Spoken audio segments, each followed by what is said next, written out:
कामचोर बहू। कांता बहन की दो बहुएं थी, बड़ी कल्पना और छोटी प्रिया। कल्पना का जैसा नाम वैसा ही काम। सारा दिन कल्पनाओं में रहती, ना कोई काम करती ना कोई धाम। अरे कल्पना बहू, जरा अच्छी सी चटनी पीस दे, आज कुछ मजेदार खाने का मन है। पेट में जलन हो जाएगी माँ जी बुढ़ापे में, और वैसे भी मेरा काम करने का वक्त शाम का है, अब प्रिया को ही बोल दो। इतना कहकर कल्पना वहां से चली जाती है। कांता कल्पना के ऐसे रवैये से काफी परेशान रहती हैं। मैं बना देती हूँ माँ चटनी, ऐसा बोलकर प्रिया माँ को चटनी बनाकर प्लेट में खाने को देती है कि तभी वहाँ कल्पना आ जाती है। अरे वाह चटनी, जरा चक्कर तो देखूं, बड़े दिन हो गए। अरे नहीं बहू, तू तो रहने ही दे चटनी खाना, पेट में जलन हो जाएगी।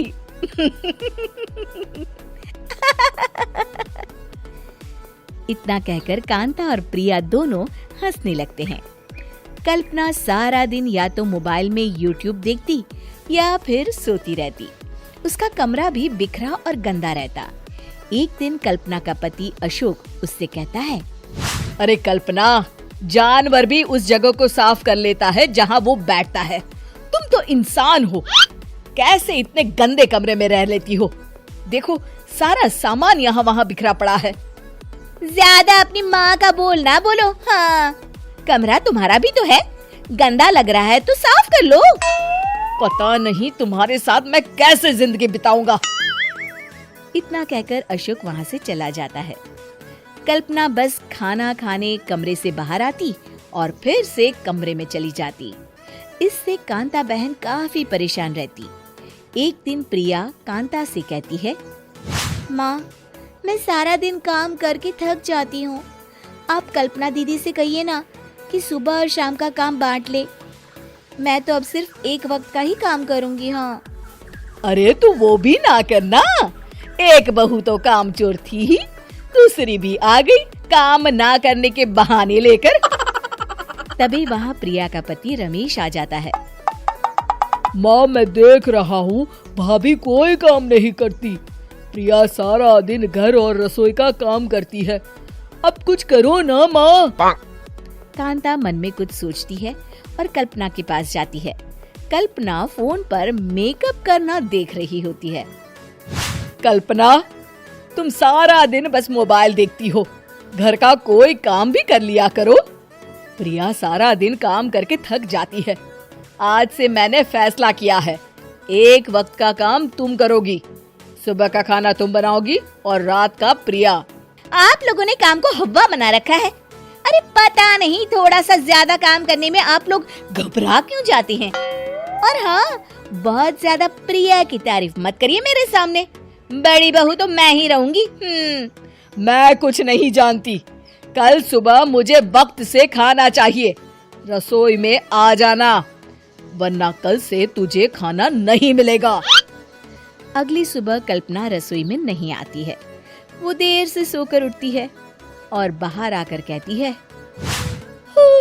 अरे भूख लगी है, आज खाने में क्या है? इतनी देर हो गई, आज किसी ने मुझे उठाया भी नहीं, पता नहीं कहाँ है सब। कल्पना को घर में कोई नहीं दिखता। वो रसोई की तरफ जाती है जहाँ बड़ा सा ताला लगा होता है। अरे रसोई में ताला? ओ, मैं तो भूल ही गई थी। माँ ने आज से सुबह का खाना मुझे बनाने को कहा था। हे भगवान, इतने लोगों का खाना बनाना क्या आसान है? तभी घर के सारे सदस्य बाहर से वापस आते हैं। वाह माँ जी, मजा आ गया छोले भटूरे खाकर।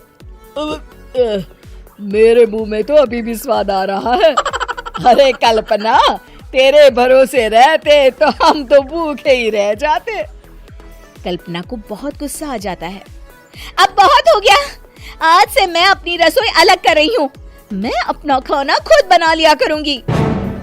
कल्पना अपनी रसोई अलग कर लेती है, पर आए दिन उसका देर से उठना और काम न करने की आदत से वो भूखी ही रह जाती थी।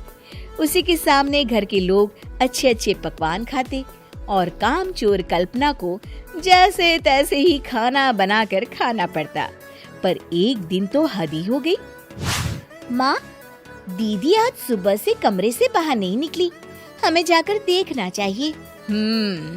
सो रही होगी कामचोर कहीं की, पर तुम कहती हो तो चलो देख लेते हैं उसे।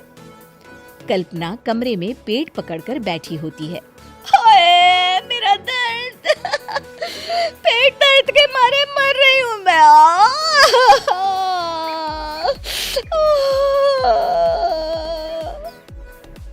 अरे दीदी, क्या हुआ? पेट में दर्द क्यों हो रहा है? डॉक्टर को दिखाया आपने? माँ। कल्पना खड़ी होती है और माँ जी के पास आती है। मुझे माफ कर दीजिए, अब से मैं सारे काम में मदद करूंगी, कभी आलस और कामचोरी नहीं करूंगी। हाँ हाँ, वो तो ठीक है, लेकिन अचानक क्या हो गया जो तू काम करने को तैयार हो गई? कामचोर कल्पना। माँ, लगातार बासी और उल्टा पुल्टा खाना खाने के कारण मेरे पेट में इन्फेक्शन हो गया है। काम न करना पड़े इसलिए मैं 2 दिन का खाना एक दिन ही बना लेती थी। बासी और खराब खाना खाने के कारण लेने के देने पड़ गए। पेट में दर्द हो रहा है। चलो अच्छा हुआ, देर आए दुरुस्त आए।